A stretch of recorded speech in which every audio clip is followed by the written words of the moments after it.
Hey friends, welcome back to my channel. My name's Cayenne, and today I'm going to be doing a super late November wrap-up. I recognize it is the middle of December, but here we are. This is when I could get my act together to get all these videos filmed and posted, because I didn't want to upload just one or two videos. I wanted to start with at least 3 and then kind of have plans set up for the next several videos when I launch my channel. So here we are. Just pretend that it's not the middle or end of December when you're watching this. Thank you.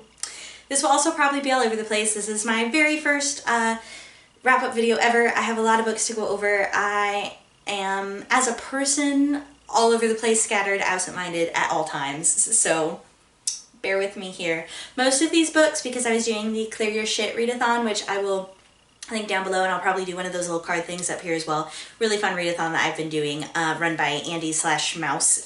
Super cool. I'll link her stuff as well. But most of these books, because I've been doing that readathon last month and actually still this month in December, are books that I physically own. But there are 2 library books that I have since returned as well. But luckily this month, I will be able to physically show you most of the books I've read, which will probably not always be the case going forward. So anyway, let's get started. I'm going to start with the books that I liked the least and work my way up to the books that I like the most. So, first book coming in at a 2-star is Simmer Down by Sarah Smith.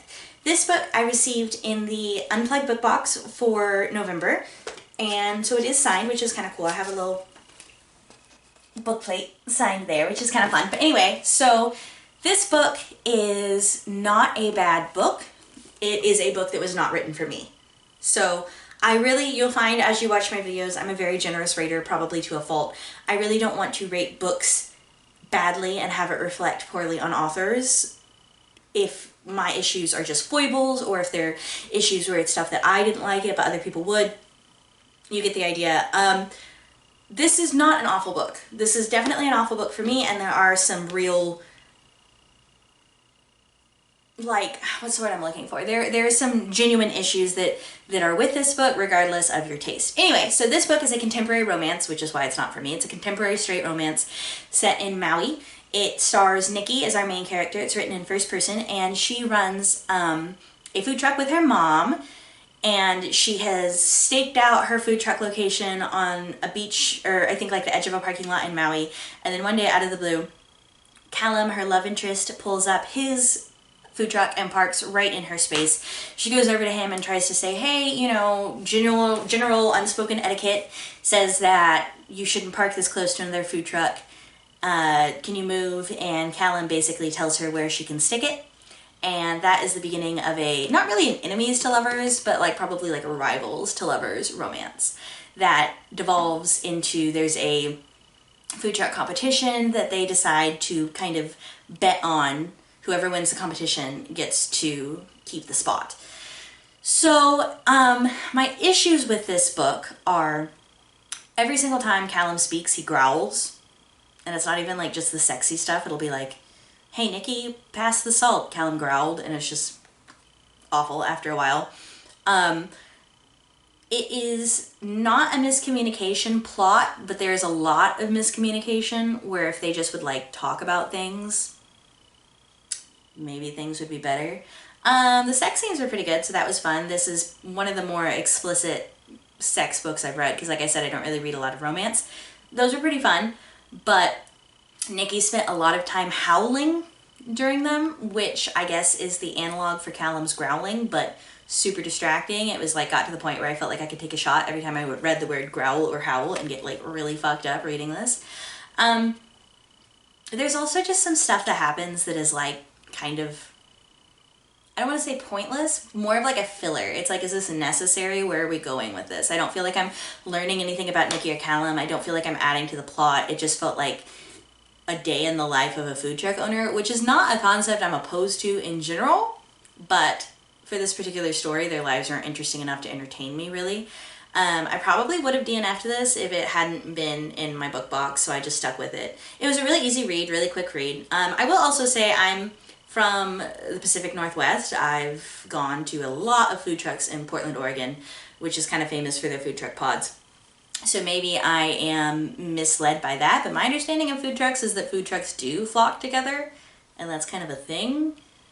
So the whole premise confused me, honestly, but whatever. This is my 2-star book, my only 2-star book for this month. We get 3 stars and up from here on out, so that's good. So my first 3-star book was Blaze Wrath Games by Amparo Ortiz. I really want to call it The Blaze Wrath Games, but it's not. Blaze Wrath Games by Amparo Ortiz. This one was 3 stars is a good review for me. 3 stars is like, I enjoyed it, I read it, and I don't regret it. I would read the sequel or the rest of the series if there was one. This is a standalone, but like that's a 3-star in general for me. But this one was kind of a rough 3 stars because I was really, really anticipating this one, and it let me down. This book is about Lana. Lana is competing in a alternate universe magical fantasy world competition called the Blaze Wrath Games, obviously, hence the title, which is a honestly Quidditch-like sports competition involving dragons. And this is her life dream. This is what she wants. This is what she's all about. And some political intrigue, protest, riot stuff happens that makes her have to choose between chasing her dreams and being a part of the game or doing the more politically active thing, which may or may not be the right idea. This book, my issues with this were that it is very clunky to read, in my opinion. There's just some stuff that doesn't feel smooth. There was a fair amount of like tell, don't show. There was a fair amount of choices made that I didn't really follow, not so much from the character's point of view, but from a writing point of view. Some stuff was done that I don't really understand why it was done. I wish I could expand more, but it was spoilery stuff. Hopefully people know what I'm talking about. This one seems to have been rated really well across the board, so it kind of surprises me because, like I said, I'm usually a very generous rater. So it surprises me that I thought so poorly of this book compared to a lot of 5-star reviews I've been seeing. But it wasn't a bad book by any means. Like I said, I would recommend it. The best part of this, in my opinion, was probably the game stuff itself. I enjoyed reading about the actual games. I also really enjoyed her best friend. I really love good, strong female friendships in books, and this one had a good one. So that was a lot of fun too. But anyway, that was 3 stars. So I had another 3-star this month, which was We Unleash the Merciless Storm by Taylor K. Mejia. This was another disappointment. I was really looking forward to this one. This is the sequel to the first book. It was a duology, so this is the final, and the first book was called We Set the Dark on Fire. This is a sapphic romance set in a really interesting world. Basically, it is a island country. There may or may not be other countries. It's never really mentioned. It seems very secluded, though, that you don't really hear anything about like outside countries or life affecting life. And Medio, which is the name of the country, it is an island with a hill in the center, and the further you go inland and the further you go up the mountain, the higher class you are, to the point that the people on the edges of the island near the water outside of a border wall that circles the inner island are not even second-class citizens. They're below second-class citizens. And our main character, Danny, in the first book, is smuggled across the border by her family to find a better life for her. Well, better lives for women in Medio consist of going to school to become either a primera or a segunda, which are the 2 wives that each husband has in the inner island. The primera is more of a business partner, whereas the segunda is more of a family leader. And it is supposed to be a really good life, but things start to fall apart. There is a rebellion that Danny really wants no part of. She is married to a man named Mateo, and she's the primera. The segunda is a girl named Carmen, who is like her biggest enemy at school. And that is the first book. I don't really want to spoil the second book anymore by telling you about it, other than that Carmen is the point of view character in this book, whereas Danny was the point of view character in the first book. Carmen's the other wife for Danny. And I really, really enjoyed that aspect of this. I also enjoyed just the relationship that we get to see. Like I said, it's a sapphic romance. That's my shit. That was really good. The storyline of this one felt a little all over the place, especially in the second half. I wouldn't say it was rushed, but it just didn't seem full as much. So I was a little disappointed in this. Glad I read it though. I did enjoy it. I thought it was a good ending. Like, although it was rushed, it it felt whole and complete, and I was happy with the way that it ended. So that was really good. But like I said, 3 stars for me. So now we get into my 1 4-star, which this is a library book, so I don't have it, so I'm going to put the picture somewhere up here if I can figure that out. Editing is beyond me. This might be a struggle, so sorry to editing, Cayenne, but we'll figure it out. Put the picture here. The 4-star book this month was Crooked Kingdom by Leigh Bardugo. I read Six of Crows month ago, 2 months ago, I don't know, recently. It definitely seemed like a rite of passage for being a part of the booktube community, so I was like, all right, I gotta read these books. I enjoyed them both, but I think they were overhyped for me across the board. I'll give you a little review of what Six of Crows is about in case you haven't heard of it, although you probably have. Six of Crows is a heist story in which you have 6 main characters who the point of view shifts between, all except for one of them, Wylan, who's one of my favorites. He does not get a single point of view chapter in Six of Crows, and I know I'm not talking about Six of Crows right now, but that really bothered me a lot. Didn't really get that. Anyway, so it is a heist story. They all have different reasons for why they are trying to do this heist, but they are trying to break in and smuggle a person out of this super highly guarded fortress, basically. It is set in a different world, kind of like a fantasy world, where there is magic of all these different types. The magic system's super interesting, I will say that. The characters are good. It's a lot of fun to read. But I did feel that I had some issues with this. For one thing, the ending of Crooked Kingdom I was not super pleased with. There is something big that happens that I don't understand from a writing perspective why it was done. I don't understand what the story perspective was. Wasn't pleased about that. It didn't, ruin the book for me, but I just didn't really get it. I didn't feel like it was earned or set up clearly. Don't really understand it. And also it just didn't do it for me. I feel like the books dealt with some very heavy topics in kind of a weirdly childish, brushed over way. There was some horrible things that happened to people that you see, like the horrible stuff that happened to Kaz and how it affects him long term, but then horrible stuff happens to other people and it doesn't seem to really affect them other than when they say like, hey, yeah, this is affecting me.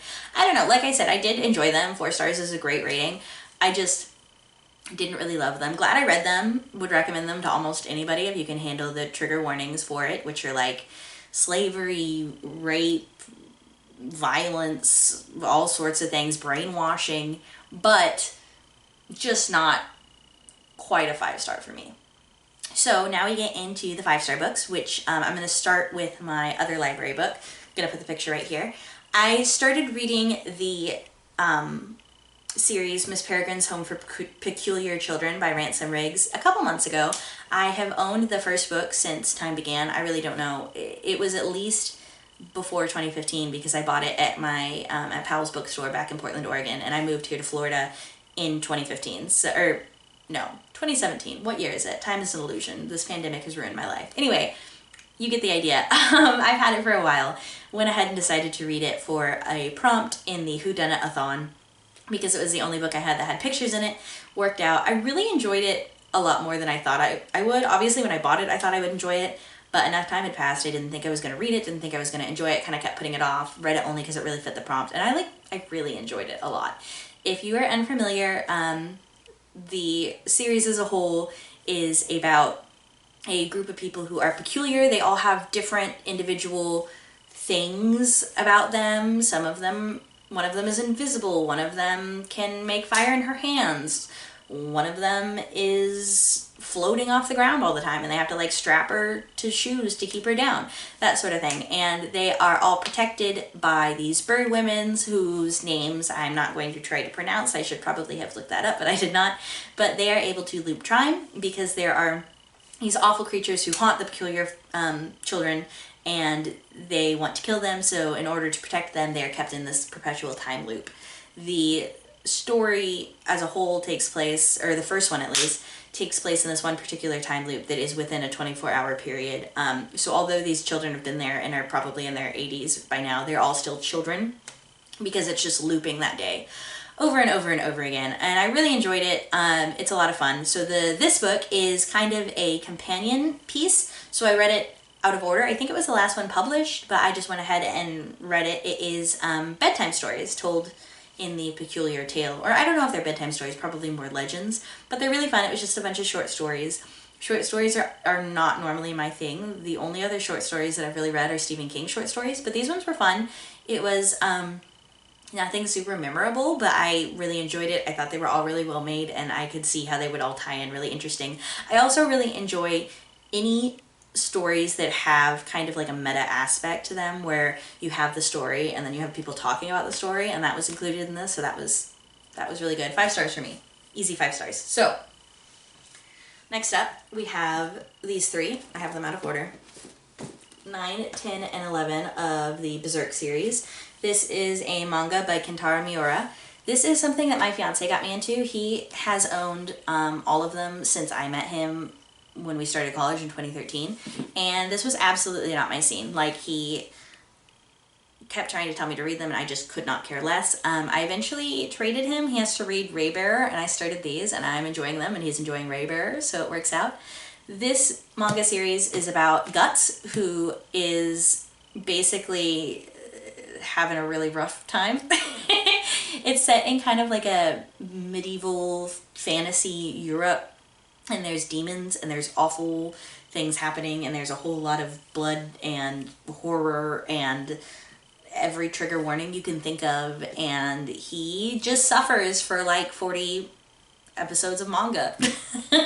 So that was what these 3 are. They're really good. They're quick and easy to read.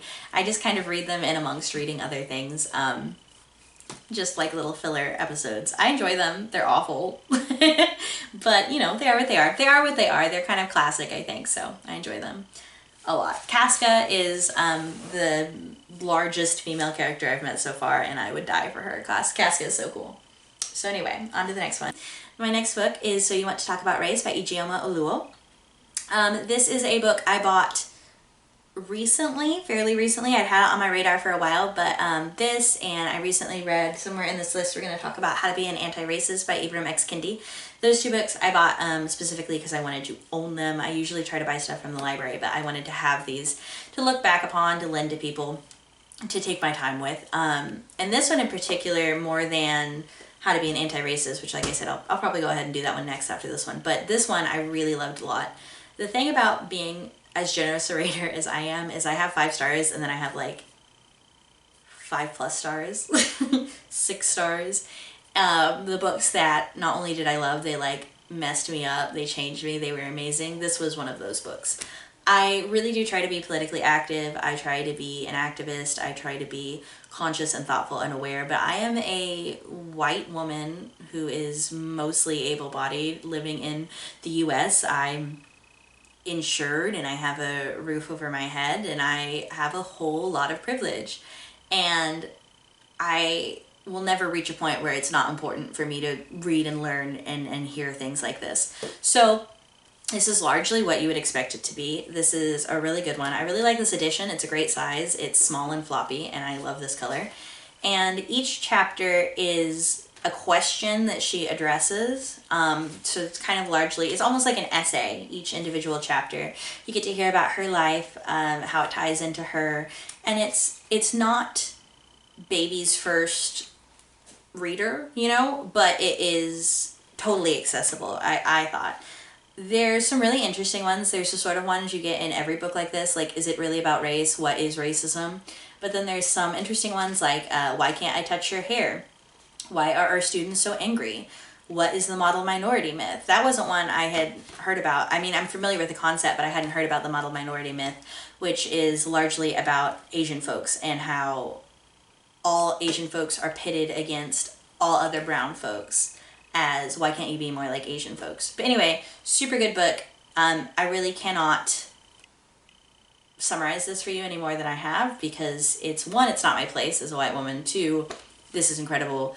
You breeze right through it, even though it's talking with some really heavy stuff, and it's super educational. Everyone should read this. Everyone should read this. So, like I said, this is my other, I think this is the only other nonfiction. Yeah, this is the only other nonfiction book I read. This is my other race book this month. This is How to Be an Anti-Racist by Ibram X. Kendi. This one I didn't like as much as So You Want to Talk About Race, for one reason. This one talks about race in a totally valid way, but not really the way that I have been led to believe. This one talks about how you can be racist against white people, and I do personally subscribe to the notion that racism is based on systemic oppression.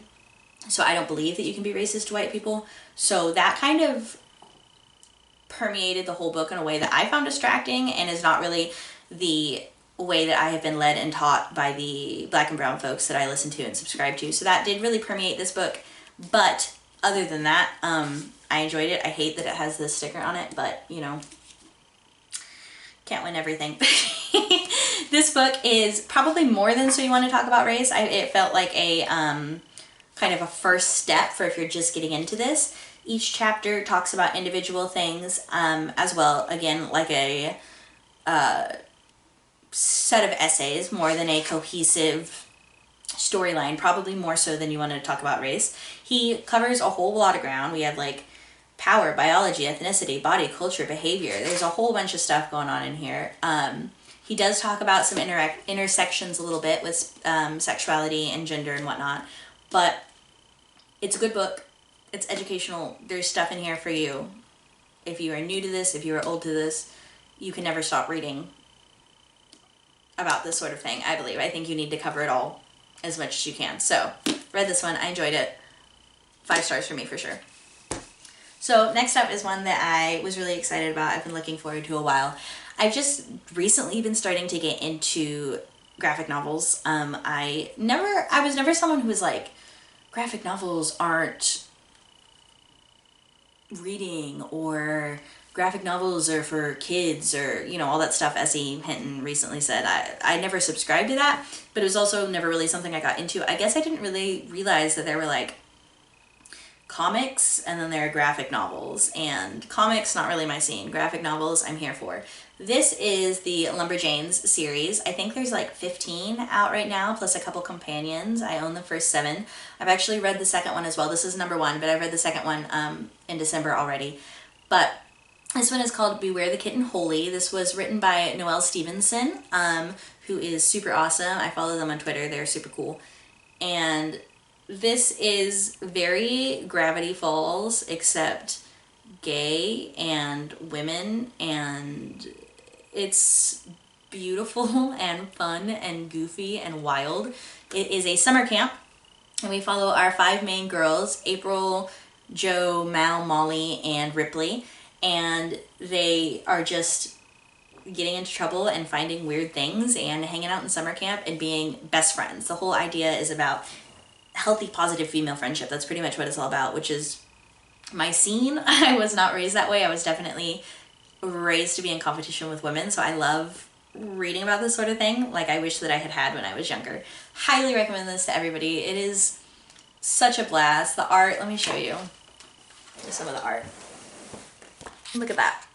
It's like vibrant and beautiful and goofy, and I love it a lot. In between each little, because this is a bind up, I think of like 3 or 4 of them, in between each little issue there is a page of the handbook, and it's a description, each of them, about like gaining a badge. It's really a blast. I highly recommend them. I'm enjoying them a lot. I'm super excited to read them. Okay, so next up we have To Be Taught If Fortunate by Becky Chambers. This looks like a library book because I got it at Better World Books, which I highly recommend. So it was a library book in its past life, but now it's mine. It is a cute little tiny novella. This is the first I've read by Becky Chambers, but she also wrote the, what's it called? I have it on my shelf. The Wayward Space Wayward. Let me look it up. Okay, so she also wrote the Wayfarer series, which starts with The Long Way to a Small Angry Planet, and like I think the next one is A Closed and Common Orbit. I own the first couple books. I'm really looking forward to those, but I started with this one. Sci-fi appears to be her thing, which is something that I'm not super into and I'm looking to and excited to get into. So this was a great, not a primer, but it was like a great little baby taste of it. It is about a crew that is going out off of Earth. It appears to be a pretty common thing. They're going in there. They're cataloging life on all of these distant planets with this new scientific advancement that allows them to go into basically like a cryosleep, and they age, but they age slower, and they know when they go that they're leaving everybody behind. So the crew gets really close, and there's this really casual, affectionate, like romantic, familial, supportive relationship between all of them, and they go to all these different planets and they catalog the life, and it's kind of heavy and about like human interaction and human relationship and the point of human science and life and exploration. It is such a short read, but like such a heavy, thoughtful read. Really enjoyed this one a lot. This one I read it pretty early in the month, and I've still been thinking about it over a month later, thinking about it a lot. So this is a good one for sure. I also read Wilder Girls by Rory Power. This one, I guess, has some mixed feelings about it. I picked this book up thanks to Meg with Books with Meg. I can never remember which one it is. I will link her up here and down there. Love her channel, love her recommendations. She likes weird books, I like weird books. So if it's a weird enough book for her and she enjoys it, I know that's a good sign for me. I picked this one up mostly because of her, but also because it's sapphic. That's always something I'm excited about. This book focuses on a horrible, it's called the Tox. It's like a pandemic, so that's topical, that has taken over this girls' school, which is on an island, and most of the teachers have died out and most of the other students have died out, and it affects each of them differently. They all have different physical symptoms. It is all body horror. It's definitely horrific. It's gross and scary and awful and beautiful and apocalyptic. The ending is haunting, and I hated it, and I wanted more, and I loved it. It is so atmospheric. The vibes of this one are nightmarish. It is, looking at it now, I would have told you it was much shorter than this. How long is it? There's like a guide at the end of this one and a deleted scene, which is really cool. It's 350 pages, but I would have told you it was much shorter than that if you'd asked me, because it's heavy, but you just breeze through it. Super good. Hetty and Byatt and Reese definitely have stuck with me, which is not always the case. And it's a good one. I'm really looking forward to her next book, Burn Our Bodies Down. I haven't got a hold of it yet, but if it's anything like this one, I'll enjoy it. So excited for that. This one shocked me. This was an easy 5 stars. Like I said with Simmer Down, contemporary romance is not my scene. That's what this is. This is sapphic, so it has that going for it, but also this is just such a good book, sapphic or otherwise. Even if it wasn't sapphic, I would have enjoyed it, but like, thank God it was sapphic. This is called You Should See Me in a Crown by Leah Johnson. This is a book about a high school and a community that is obsessed with prom in the way that most American high schools and communities are obsessed with football. And if you win prom, you get a scholarship. Well, our main character, Liz, needs the scholarship. She is a musician. She wants to go to this nice music school. She needs a scholarship. And although being prom queen is the furthest thing from what she wants to do, she goes for it. She has another really good set of female friends that there are some issues there. It's normal, it's toxic, it's healthy, they build it. That's really good, I thought. You get to see the competition, which I always really enjoy when you get to see like them competing and stuff. You get to follow a game. And there's a super cute romance with Mac, who is the love of my life. I love Mac, I love Liz, I love Liz and Mac. This is a fun book to read. My fiance read a little bit of it and he was making fun of it because he was like, this is so being in high school in, you know, the late 20-teens. And I said, yeah, but when we were in high school, it was the same way. It was just different references. It feels very real to me, although I'm 26, so I don't know. Maybe a teenager can weigh in if this is what being in high school is like now, but it's what I imagine being in high school is like now, so that's good enough for me. Super cute, easy breezy read. Enjoyed this one a lot. Love the cover, love the spine. Purple's one of my favorite colors. This is a good one. So next up is this crusty old used copy of Rose Madder by Stephen King. When I talk about books that stuck with me, this one has been haunting me. I think part of the reason is I've been playing Hades a lot lately, which is super duper fun. It's totally been eating into my reading time. I haven't read much in December at all because I've been playing Hades, but there is a bull in this one, like in the Labyrinth as in classic Greek mythology, and there's that in this too, and I cannot stop thinking about this book. This book is about a girl named Rose who is in a horribly, awfully abusive relationship with her husband Norman, who is a cop. This book is trigger warning city, miscarriage, abuse, rape, like murder. it's awful, but she wakes up one day and she is able to leave him. And she knows that he will try to find her, and she knows that he has the capacity to try to find her because he is a cop and he's very good at what he does. So she works hard to try to cover her tracks because she has learned a lot by being his wife and being around him. And through a series of events, he is eventually able to start to follow her. And because it's Stephen King, some mystical stuff comes in. The title of the book, Rose Matter, refers to a painting which has a woman in it who Rose is drawn to and purchases, and she starts to call the woman in the painting Rose Matter, and eventually the painting is not a normal painting, as is made clear. There's a super cute romance between the main character Rosie and an owner of a pawn shop. This is a book that Stephen King himself said that he does not like, and he thought it was pretentious. Does it make me pretentious to enjoy it? I don't know. I really like this one. I've read a fair amount of Stephen King, and this is one of my favorites of his for sure. So, Rose Matter. Next up, I read The Wicker King by Kate Ingram. This is my first Kate Ingram book, but I enjoyed the hell out of it. I was already planning to read her other stuff, and now I'm super excited about it. This book is super cool because it is, I want to say mixed media, but I don't think that's the right word. So it is about Jack and August, who are best friends, and Jack is starting to have mental health issues, and August goes along with it rather than seeking him help. And it's about a toxic relationship, it's about love, it's about what kind of love they may or may not have. It is about putting someone before yourself to an unhealthy degree.